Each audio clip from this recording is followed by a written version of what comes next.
Alors, c'est parti.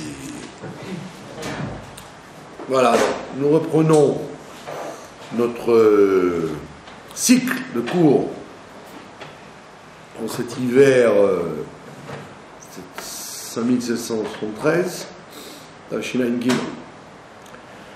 Et nous avons l'habitude donc de faire un cours avec une première partie d'Halakha et une deuxième partie sur la paracha de la semaine. Et cette semaine, c'est la paracha de Noach. Et nous allons faire un mariage entre la halakha et la paracha. Pourquoi? Puisque nous avons déjà commencé avant les fêtes, si vous vous souvenez, des halakhot concernant le principal problème qui existe aujourd'hui dans la halakha, c'est les relations humaines. Le problème halachique, les relations humaines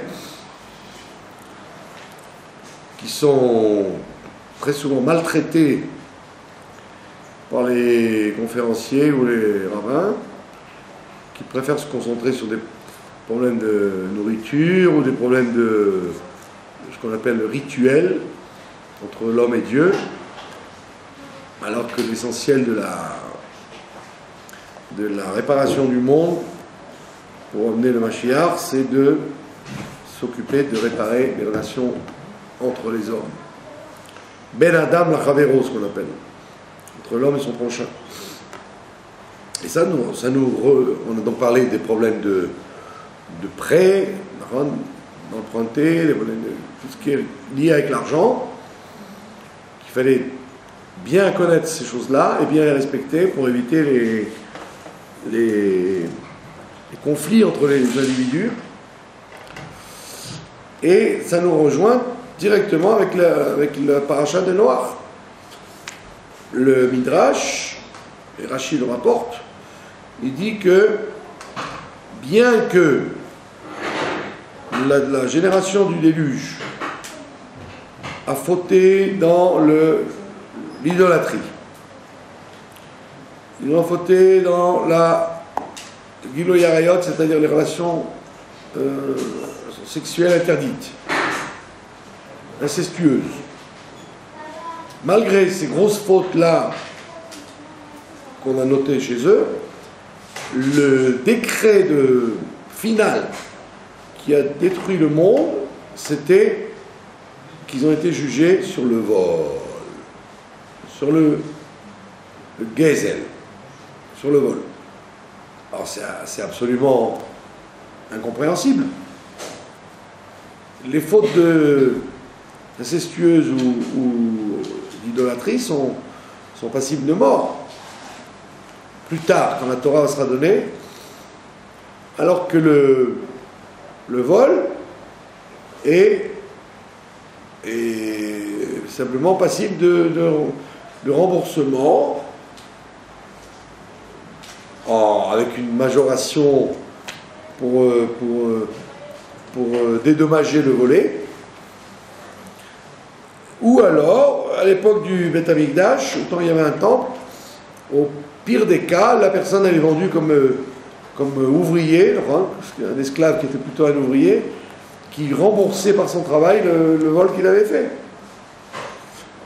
Mais on n'a jamais vu que le vol méritait la mort et de surcroît la destruction du monde par le déluge. En plus, si vous regardez ce que dit le Talmud et le Midrash, d'où sait-on, d'où accroche-t-on l'idée que c'est le vol qui a fait le décret de déluge? C'est qu'il est écrit au début de la paracha, il est écrit Vatimale haaretz chamas. La terre s'est remplie de violence. Alors quand vous pensez à la violence, comme le Hamas, comme le mouvement terroriste, bah là, vous pensez, violence, ça veut dire égorger des gens, faire sauter des autobus avec des hommes et des enfants, des femmes et des enfants. C'est ça qu'on appelle le Hamas. Non, non, pas du tout. La terre s'est remplie de Hamas. Rashi vous dit, il ramène le Midrash bien sûr, il vous dit c'est rempli de Hamas, c'est-à-dire le vol. Le vol, il appelle violence. Donc on voit bien que déjà la violence dont on parle, c'était pas une violence tellement grande, c'est simplement du vol. Alors on vous dit ok, très bien, c'est déjà surprenant d'entendre que c'est le vol qui a provoqué le déluge, destruction du monde, pas simplement épidémie qui a tué des gens. C'est le monde entier qui a été labouré pendant 30 cm pour nettoyer le monde de la corruption. C'est très bizarre cette histoire. Maintenant, quand vous rentrez en plus dans le détail, le Midrash vous dit quelque chose d'étonnant. Il vous donne une définition. Il vous dit Gezel. Quand on dit Gezel, le vol, c'est ce qu'on appelle Shavé Prouta. C'est quand quelqu'un vole quelque chose qui a une valeur quantifiable et qui peut donc être pris en charge par le tribunal. Quelqu'un a volé une valeur quantifiable, vous allez porter plainte et on prend compte de votre plainte puisque c'est quantifiable. Vous dites c'est tant, il m'a volé tant. Maintenant vous voyez un truc complètement bizarre. On vous dit le gezel c'est quand c'est quantifiable, ça vaut au moins chavé prouta, ça vaut au moins une base élémentaire. Quand on se marie par exemple, quand vous vous mariez, alors sous la choupa, celui qui fait le mariage, il demande au marié, est-ce que la bague, en rigolant bien sûr, il dit ça, est-ce que la bague, vous êtes sûr qu'elle vaut chavé prouta? Ça peut être un anneau de rideau, un anneau de rideau, des fois quand vous achetez ça dans un magasin d'articles pour la maison, des fois il n'a pas d'argent, il vous dit bon allez, vas-y, je ne peux pas te rendre sur 200 shekels un anneau de rideau à 40 agorotes, alors attends. Donc tu paieras plus tard ou achètes quelque chose avec. Quoi. Donc ça veut dire que ça peut ne même pas être chavé prouta, parce que si ça s'achetait au kilo ou au bien fermé, etc., peut-être que ça aurait une valeur, mais là des fois ça n'a aucune valeur en tant que tel. Donc le Rav il vous dit au Khatan, est-ce que vous êtes sûr que ça vaut chavé prouta, ce que vous avez acheté à votre femme? Et puis quelquefois c'est parce que il arrive quelquefois que le Khatan n'ayant pas d'argent, étant soit un étudiant, soit un fauché, c'est pas lui qui a acheté. Quoi. Il n'a pas acheté, et donc quelquefois il arriverait que celui qui lui a offert cette bague, soit son père, soit ses amis, ils n'ont pas eu la présence d'esprit de lui dire qu'elle est à lui. Il dit tiens voilà, prends cette bague, puisque tu n'as pas d'argent pour acheter, prends ça et marie-toi avec. Mais ils n'ont pas stipulé que cette bague est à lui. Donc ça pourrait être une espèce de prêt ou de dépôt. Quoi. Une fois, il y avait un mariage, une histoire authentique. Il y avait un mariage, et évidemment, le Khatan Akala, ils ont pensé à tout, à la bouteille de vin, au verre qui est cassable et pas un verre incassable, et des chaussures bien cirées, tous les détails que vous imaginez, ils y ont pensé. La seule chose qu'ils n'ont pas pensé, c'était la bague. Il a complètement oublié d'amener la bague avec lui. Comme le mariage avait lieu à 2 heures de l'endroit où était la bague, ils se sont dit qu'on va encore faire attendre le public 2 heures, c'est pas possible. Alors il y a un gros malin qui dit à à son copain, il lui dit, écoute, on va pas se casser la tête, puisqu'il n'y a pas la bague, je vais demander à ma femme qu'elle prête la bague sous la coupa, et puis après le mariage, bon, tu t'arrangeras, tu en achèteras une autre, tu me la rendras, quoi. Et lui, donc, comme un idiot, qui connaissait rien au halachot, et qui a dit l'essentiel c'est qu'il y ait une bague. Pour pas dire j'ai pas de bague, il a pris la bague de la dame, qui a joué le jeu, quoi. Il s'est dit bon, ça va les dépanner, ils me la rendront après, après il lui achètera une à tête reposée. Et donc, heureusement que le Rav, qui a eu la présence d'esprit, lui dire ça vaut jamais Prouta. Alors il dit oui, sûrement, bien sûr, ça vaut de l'argent. Il dit elle est à vous. Et à ce moment-là, il ne savait plus quoi faire. Alors il dit mais elle est à vous ou pas? Alors il a dit ben non. Ah, alors le tollé général dans la salle, c'était avec le microphone, vous voyez. Alors si elle n'est pas à vous, alors quelle est? Alors l'autre il vient, il dit ah, écoutez, monsieur le rabbin, voilà, on s'est arrangé, il raconte l'histoire. Alors le rabbin, il dit, ben, ça ne marche pas. Ça peut marcher que si votre femme, elle lui donne. Et la femme, elle dit, bah non, il n'en a pas question. Moi, j'ai fait ça pour une heure, j'ai fait ça pour... Alors, ils ont été obligés d'aller dans un magasin ouvert à Tel Aviv, qui était encore ouvert tard dans la nuit. Donc les gens, il y a la moitié des gens qui sont partis. On ne va pas attendre 11h du soir pour... à moins qu'on mange d'abord, et après on fait le royal. Donc vous voyez bien que cette valeur de Shavé Prouta, c'est la valeur élémentaire pour faire une affaire. Donc si ça n'est pas Shavé Prouta, c'est pas attaquable au tribunal, ça n'a aucune valeur, etc., etc. Donc le Midrash nous dit, le vol, le gezel, ça s'appelle le vol, ça vaut Shavé Prouta, mais quand il y a écrit la terre était remplie de Hamas, la terre était remplie de violence, le Midrash il dit c'était que ça n'avait pas Shavé Prouta. Ça n'était pas Shavé Prouta, c'était ça la violence. Ça veut dire que vous arrivez à une situation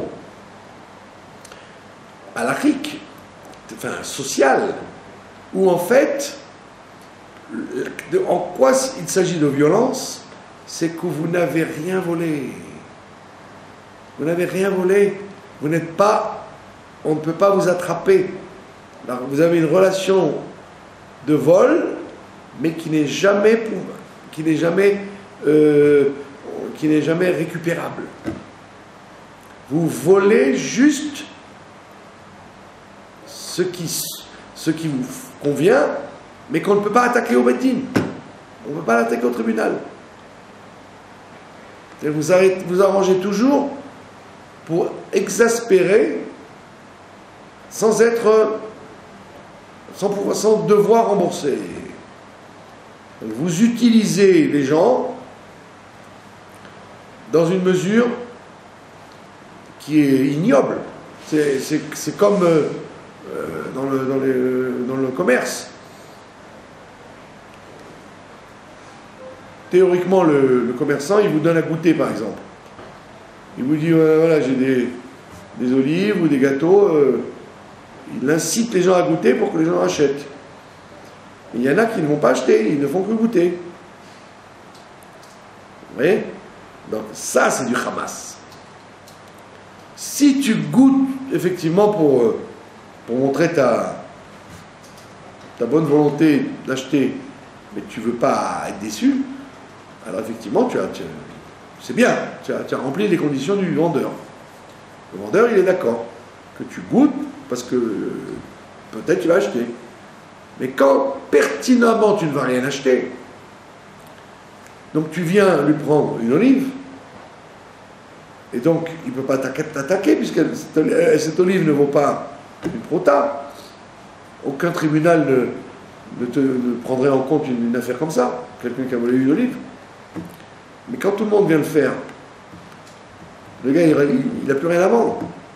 Puisque tout le monde lui a pris une olive. Et ils ont fait semblant de dire qu'ils vont l'acheter, en fait. Donc ça s'appelle du Hamas. Quand tu utilises un bien qui appartient à quelqu'un, en évitant que tu puisses rentrer en conflit juridique avec lui, et ça s'appelle de la violence. Ça veut dire que tu te moques du monde, ça veut dire que tu profites de la société sans jamais rien payer et sans jamais devoir payer. Et donc, c'est très curieux cette histoire du déluge. Donc on vous dit que le déluge a eu lieu à cause de ça. Et alors, ce qui est intéressant, c'est que si vous avez remarqué une chose, il y a 3 cas dans toute l'histoire, il y a 3 cas où on s'en est pris aux hommes, aux femmes et aux enfants, aux femmes, hommes et enfants. Donc on n'a pas fait la différenciation, on a pris des gens innocents. Donc les femmes ont été entraînées par le comportement des hommes, ou les femmes elles-mêmes ont eu ce comportement, mais le plus scandaleux c'est que les enfants, les nourrissons ont été exterminés avec. Il n'y a que 3 cas de figure où on voit ça dans la tradition. Le déluge, la ville condamnée à l'idolâtrie, exemple de Sodome et Gomorrhe, qu'on verra la semaine prochaine. En Sodome et Gomorrhe, c'est aussi une ville qui a été complètement détruite avec les enfants et les femmes. Le 3e cas, l'équipe de Korach. Korach et toute son association, où ont été engloutis les hommes, les femmes et les enfants. Donc, de là on apprend, les commentateurs nous disent, le Ramban, et les grands commentateurs de la Bible, ils nous disent, il y a donc des fautes, il y a des fautes particulières, il y a des fautes qui ne touchent qu'à l'individu, et donc on prend l'individu et on le punit. Mais là, ils disent, non, il y a des fautes qui touchent l'individu, son entourage, c'est-à-dire les hommes et les femmes et les enfants, mais aussi l'endroit. Ce sont des fautes qui abîment l'endroit, qui donnent une atmosphère à l'endroit, que même l'endroit doit être détruit. Même l'endroit doit être détruit. Et nous dit le Ramban, il nous dit, regardez bien une chose. Quand Abraham va prier pour Sodome et Gomorrhe, quand il va prier, il dit au bon Dieu, il lui dit, Chalila lach, que tu ne fasses pas quelque chose de choulin, de chol. Ne fais pas quelque chose de chol. On dit quoi? Abraham Avinu pouvait accuser Dieu de faire quelque chose de profane, de faire un jugement de faire une justice sans jugement, de donner un onesh, une punition, c'est pas une faute. Qu'est-ce que ça veut dire de dire à Dieu, Khalil Allah, tu vas faire quelque chose de chol? Comment il ose soupçonner le bon Dieu avant Avinu? Alors il dit non. Khalil Allah, ça veut dire que dans la ville de Sodome et Gomorrhe, dans ces villes en question, il y a des tzadikim. Il y a peut-être des tzadikim encore. Or, comme on vient d'expliquer, il y a des fautes qui sont tellement graves que c'est pas seulement les gens qui vont être punis, mais c'est l'endroit qui va disparaître. Le makom, l'endroit où ça se passe, lui-même il est devenu abîmés par les fautes. Et donc, c'est ce qu'a dit Abraham Avinu. Il lui a dit au bon Dieu, attention, s'il y a des tzadikim là-bas, donc l'endroit n'est pas aussi pourri, donc ne détruis pas la ville. Donc il veut savoir si la halakha elle est comme ça. Est-ce que Dieu va tenir compte de la présence des tzadikim dans la ville, ou alors il va dire non, non, il y a trop de méchants, je détruis tout, je casse tout. Alors pour ça qu'il lui dit, Khalil alach, fais attention à ne pas faire quelque chose de chol, à savoir comme on dit en Israël, ne jette pas l'eau du bébé, l'eau du bain avec le bébé. Quand tu jettes dans la baignoire l'eau du bain du bébé, ne jette pas le bébé avec. Ne jette que l'eau. Donc il lui dit au bon Dieu, attention, s'il y a des tzadikim, ne détruis pas la ville. Et on voit bien que, quand il va détruire Sodome, il dit à Lot, va-t'en d'ici. Ça veut dire que c'est l'endroit qui devient un endroit perdu. Pas seulement les gens, mais même l'endroit va être détruit. Même topo avec Korach. Quand la terre va s'ouvrir, qu'est-ce qu'il dit? Que dit le Passouk? Il dit Ibadelu. Séparez-vous de cet endroit, allez-vous-en de cet endroit. Ça veut dire que même si Moshe Rabbeinu lui-même et Aaron HaKohen, ils étaient dans cet endroit, ils auraient été engloutis avec Korach. L'endroit devient maudit. C'est pour ça qu'ils disent séparez-vous de cet endroit, l'endroit va être détruit. Donc le Ramban et les Mefarshim, ils disent le déluge, Sodome et Amora et Korach sont trois endroits, trois fautes qui ont mérité que l'endroit lui-même soit détruit. C'est pour ça que Dieu a été obligé d'envoyer le déluge et il ne s'est pas contenté d'envoyer une épidémie pour tuer les gens. Donc ça veut dire que c'est pilé plaïm. C'est pilé plaïm, c'est extraordinaire comment a-t-on pu déclencher le déluge. Le monde a été abîmé par les fautes. Maintenant, ce qui est encore plus fou, c'est qu'on n'a pas attendu qu'il y ait Avodah Zara, idolâtrie, ou Giloy Arayot, ou les histoires incestueuses, mais on vous dit c'est le Gezel qui a provoqué le déluge. Alors, on dit qu'est-ce que c'est le Gezel? Qu'est-ce qu'il y avait dans ce Gezel-là de moins d'une prouta, ce Hamas? Qu'est-ce qu'il y avait dans ce Hamas pour que ça mérite de détruire le monde avec les hommes, les femmes, les enfants et le monde? Alors on dit parce qu'en fait, et ça rejoint l'histoire de Sodome, ça rejoint l'histoire de Korach, quand tu voles quelque chose qui ne vaut pas Shavé Prouta, qui n'a pas de valeur, c'est vrai que le Beddin ne peut rien te faire, puisqu'il n'y a pas de valeur. Mais tu as provoqué la zizanie entre toi et l'autre. Tu as provoqué la marloquette, tu as provoqué la bagarre entre les gens. Puisque quelqu'un, il ne veut pas que tu te serves de son stylo. Il ne veut pas. Tu dis, je ne veux pas que tu te serves mes affaires. Ou je ne veux pas que tu touches mon téléphone, comment ils appellent ça, mon portable, même si tu t'en sers pas. Je ne veux pas que tu le touches. Ou je ne veux pas que tu prennes mon livre parce que tu risques de l'abîmer. Et vous faites exprès. Vous prenez le stylo et vous faites comme ça, sans vous en servir. Vous n'avez pas à gaspiller d'encre.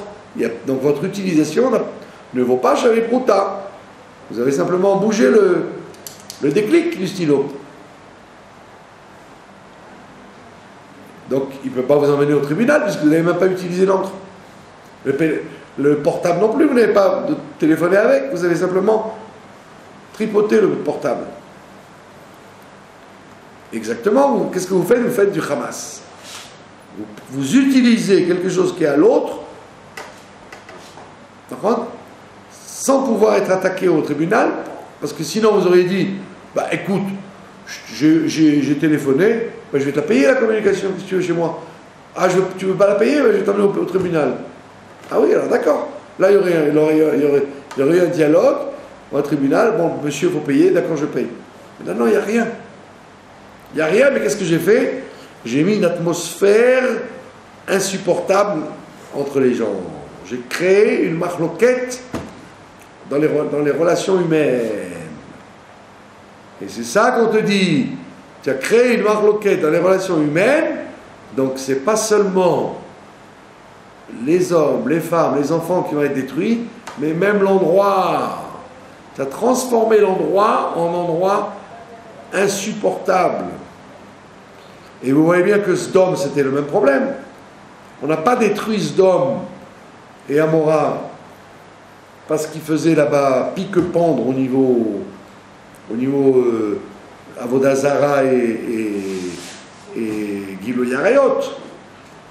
Mais c'est parce qu'ils étaient insupportables les uns vis-à-vis des autres.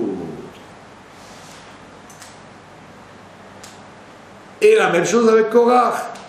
Korach, on ne lui a pas reproché il a rien volé, il n'a pas fait Avodazara, ils se sont pas mal conduits sexuellement, toute la famille de Korach. Et ils ont fabriqué la haine entre les gens. Donc ils ont rendu l'endroit insupportable et la terre s'est ouverte. Et elle s'est tellement ouverte qu'on te dit, Ibadlou, séparez-vous de l'endroit, parce que même vous les tzadikim, si vous êtes là, l'endroit vous avale.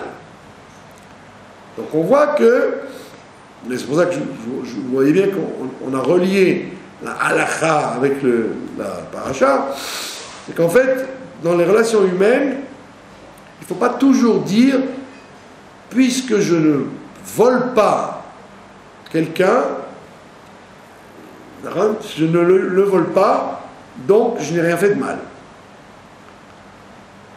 Okay. Un voisin qui fait exprès du bruit pour vous empêcher de dormir, ou il laisse ses enfants jouer dans le couloir pour que vous ne soyez pas tranquille, où il tape avec le ballon contre votre porte, vous allez au Beddin, et bon, ils vont dire, écoutez, il n'y a rien, le ballon n'a rien sali, les escaliers ils sont les mêmes, qu'est-ce que vous voulez chez nous? Ah oui, je peux rien faire, mais ça veut dire que le voisin, il me fait du Hamas. Il me prend moins de Shavé Prouta, mais en vérité, il pourrit l'atmosphère entre moi et lui. Vous voyez ça dans les bureaux. Dans les bureaux, il y a des histoires, des fois, entre les employés qui ne peuvent pas se voir.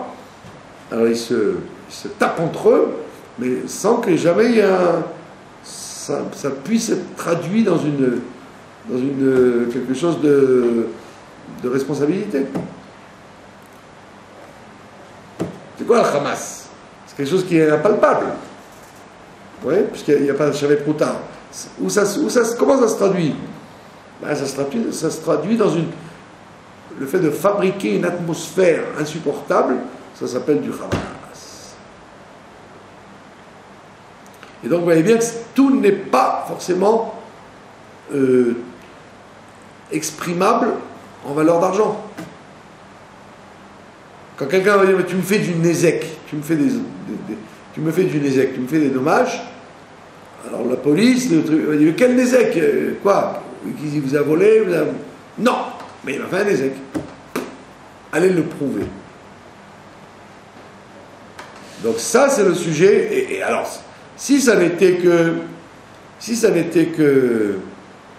comment on appelle ça, une nuisance sociale, vous diriez bon, ça fait partie des relations dans la société, c'est pas évident. Il vous dit non, c'est ça qui a amené le déluge. Le Midrash, il vous amène un chidouche. Il vous dit c'est pas l'idolâtrie, c'est pas les relations folles, c'est la nuisance entre l'homme et son prochain. Et même topo à Sdom, et même topo avec Korach. Donc on voit que effectivement, la halakha ramène ça. La halakha ramène ça. Dans les livres de Moussa, dans les livres de halakha, qui ne parlent pas de Choshen Mishpat, qui ne parlent pas de justice. Dans les midot, dans les lois sur le comportement humain, Rambam et tous les poskim, ils ne vous amènent pas ça dans le monde de la halakha concernant le vol. Ils vous amènent ça dans le monde des changements du caractère. Il chot deot dans les lois concernant le caractère, le Rambam il vous dit. Donc ça veut dire qu'avant d'être un voleur patenté qui vole quelque chose de matériel, ça c'est pas si grave que ça, puisque tu as volé 100 shekels, allez bon, tu rembourseras 150 shekels en dommages. Ok, ça y est, c'est réglé. Donc, le problème est réglé, tu m'as pris 100 shekels, tu me rends 100 shekels, avec des indemnités si tu m'as fait un problème, ça y est, c'est bon, au revoir, merci. Mais là, c'est que personne n'a rien fait à personne. Et malgré tout, on te dit, personne n'a rien fait à personne, mais en vérité, tu mets une atmosphère dans la société, ou dans la maison, ou dans le travail, ou dans la communauté, qui fait qu'effectivement, tu es un des héritiers des gens du déluge. T'as compris? Donc ça veut dire que, et ça se traduit dans des tas de choses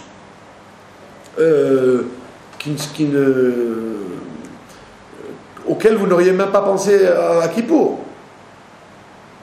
D'accord? Par exemple, faire quelque chose qui énerve l'autre exprès.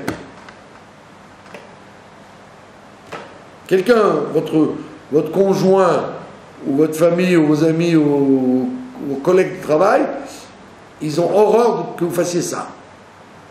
D'accord? Et vous pourriez ne pas le faire. Mais vous faites exprès, ils n'aiment pas que je fasse ça, je vais le faire. Il y a quelqu'un ici, par exemple. Il fait ça pendant la Hamida. Il tapote sur la table pendant la Hamida. Alors, une fois, vous lui faites nous. La deuxième fois, vous le regardez de travers. La troisième fois, vous avez compris qu'il fait exprès, quoi. Comme tout le monde se tait et essaie de prier, donc lui, il fait comme ça. Alors, l'autre fois, je lui ai fait comprendre. Je lui ai dit, on ne peut rien dire. Puisque il n'a pas cassé la table, les gens ne vont pas dire que ça leur a fait mal aux oreilles, rien, on ne peut rien dire. Ça s'appelle du Hamas. Vous énervez des gens sans être condamnable. Vous énervez sans être condamnable. Puisque vous allez dans un bed-din et on vous dit qu'est-ce qu'il a fait le monsieur? Ben il fait ça. Bon, bah écoutez, vous nous avez dérangé pour ça, allez hop, allez-vous-en. Oui, c'est ça qu'il voulait. Dire, arriver au bed-din et dire, mais tu vois, je suis un tzaddik. Tu vois, c'est toi tu es ridicule. Tu m'as amené au bed-din, mais j'ai rien fait. Tu n'as rien fait, non, tu n'as rien fait. Mais voilà, pourtant, tout le monde s'énerve et tu le sais. C'est ça que tu veux. Donc on voit bien que le Hamas, c'est une fabrication d'atmosphère qui ne mange pas de pain. Comme ça, vous êtes tranquille, vous allez embêter tout le monde, et personne n'osera vous frapper, parce que c'est pas grave. Personne n'osera vous crier. Il n'y a aucune chance d'être troublé. Vous pouvez continuer toute votre vie à casser les pieds aux gens. Et on appelle ça Hamas. C'est un gezel de moins de prouta. C'est intéressant comme idée. Et alors, le grave de l'histoire, c'est que on vous dit que ça a provoqué que même les femmes et les enfants soient embarqués là-dedans. C'est bizarre. C'est bizarre. Comment on punit des enfants? Des femmes, allez, d'accord. Les femmes, vous allez dire qu'elles sont... La femme aussi, elle n'a pas le droit de voler, elle n'a pas le droit de tuer. Quelle différence? Dites, bon, les femmes, les hommes, ok. Ils ont fait pareil, ils ont pareil. Mais les enfants, qu'est-ce qu'ils ont fait, les pauvres? Et ben, c'est ce qu'on dit. Non seulement les enfants aussi, mais même l'endroit. Tu détruis l'endroit. Quelque chose d'assez épatant. Et donc ça ouvre le débat, si vous voulez, dans le monde. Dans un endroit où effectivement, pourquoi un endroit est détruit, ou un endroit il lui arrive quelque chose, une catastrophe, c'est qu'il faut peut-être chercher dans ce registre-là. Quel était le Hamas qu'on a pu y faire? Vous avez compris? Et alors, ce qui est intéressant, c'est que on peut comprendre maintenant pourquoi Noach n'arrivait pas à changer sa génération. Parce que si quelqu'un fait Avodah Zarah ou fait Gilou Yarayot, des choses très graves, vous pouvez lui dire, écoute, je te rends compte, c'est très grave ce que tu fais, le monde il supporte pas des fautes comme ça. Donc peut-être que sur ces choses-là, ils l'ont écouté. Mais dire à la génération que le fait d'exaspérer le monde, ça va amener le déluge, les gens ils ont dit, attends, tu n'y es pas. Quel rapport entre le fait d'embêter les autres et d'amener le déluge? Et on voit que oui. On voit que oui. La raison d'être sur terre, comme dit le Rabbi Hanina ben Dossa dans les Pirkei Avot, c'est d'être aouv la briote, d'être aimé des créatures. D'accord? Il dit là-bas, celui qui est aimé des créatures, il est aimé de Dieu. Aouv la briote, mais la briote, aouv minamakom, il est aimé de Dieu. C'est la preuve qu'il est aimé de Dieu, puisqu'il est aimé des gens. Et ça, en fait, si vous remarquez bien, ça peut être même quelqu'un qui n'est pas forcément scrupuleux des mitzvot. Il y a des gens qui ne font pas les mitzvot, enfin apparemment, vous ne les voyez pas faire les mitzvot, et pourtant ils sont aimés des gens. Les gens les aiment. Ils déclenchent la sympathie des êtres humains. Juifs et goy. Donc ça veut dire que, puisqu'ils déclenchent la sympathie, donc c'est le contraire du Hamas. Ils déclenchent la sympathie, donc ils provoquent l'amitié, ils provoquent une atmosphère de fraternité entre les gens. Et donc même si vous allez dire mais il ne fait pas de mitzvot ce type-là, cette bonne femme-là, pourquoi elle fait les mitzvot? Ah bon, parce que on aime quand elle vient, on l'applaudit. Ça vaut rien ça. Toi tu dis ça vaut rien. C'est peut-être le remède pour empêcher le déluge. Que dans la balance, ça pèse beaucoup plus fort que quelqu'un qui fait tout bien, mais qui exaspère tout le monde. Il y a des gens qui essayent de faire tout bien. Les mitzvot, ben adam lamakom, ben la chavero, tout bien. Il fait tellement tout bien que les gens disent, oh là là, quand il vient celui-là, on a envie on n'a plus envie de faire le Shabbat, on n'a plus envie de faire la Torah et les mitzvot quand on voit ces gens-là. Ah, donc tu vois bien que c'est une chose très importante d'éviter le Hamas entre les gens. D'éviter cette relation d'exaspérer l'autre alors que tu lui as rien volé, tu lui as rien pris. Mais tu lui as volé cette mida que la personne a de supporter les autres. Quand vous voyez un individu sur terre, c'est difficile de dire oh je supporte pas. Rien que de le voir, je supporte pas. Ah, donc l'autre il va se poser des questions, pourquoi on ne me supporte pas avec ce que j'ai fait? Peut-être lui ne me supporte pas, mais les autres oui. Et quand vous avez un consensus, des fois, vous avez un ensemble de gens qui vous disent mais cette personne-là, elle ne peut pas la voir, elle ne passe par les trous de nez. Et pourtant, elle n'a rien fait de mal. Et pourtant, elle exaspère. Comment ça se fait? Parce que peut-être cette personne, elle est dans le guédère du Hamas. Elle fait tout pour énerver, mais sans que ça coûte quelque chose. Donc elle déclenche la marloquette sur elle, elle vous oblige à faire Avat Israël. Vous comprenez? Il faut arriver à ce que les gens aient envie de faire Avat Israël avec vous. Pas qu'ils sont obligés de dire, bon, c'est une avoda, je vais faire Avat Israël. Et donc voilà que donc la halakha ce soir reliée à la paracha, et c'est pour ça qu'on vous dit, la terre était corrompue devant Dieu, et le Hamas remplissait la terre. Ça veut donc dire qu'il faut faire très attention.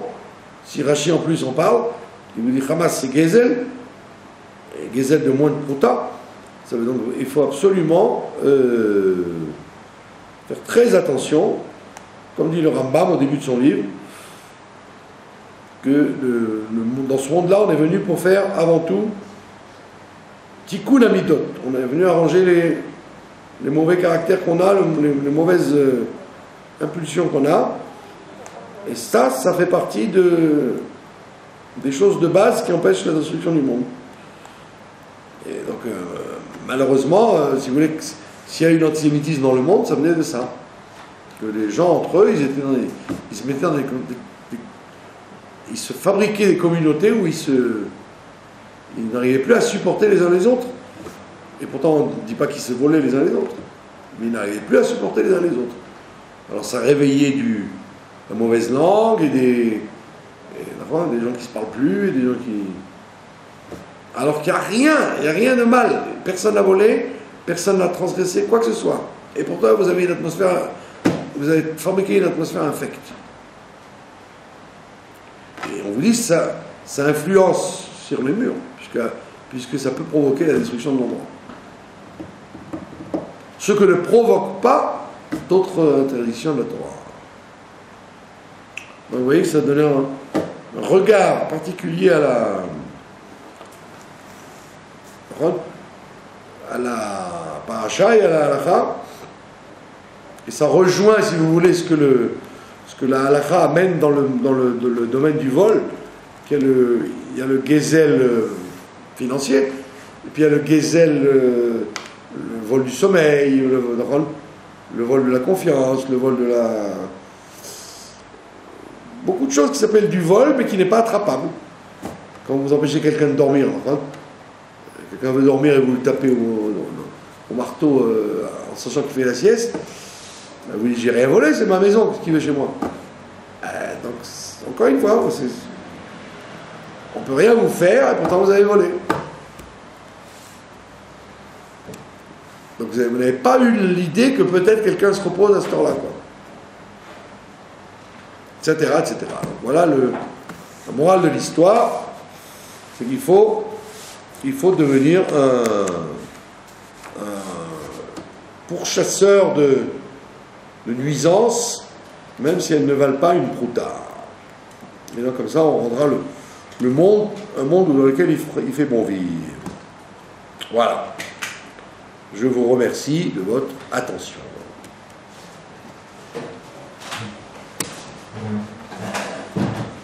Oui, il y a 9 heures boule. On est compte, c'est pas du sport, ça.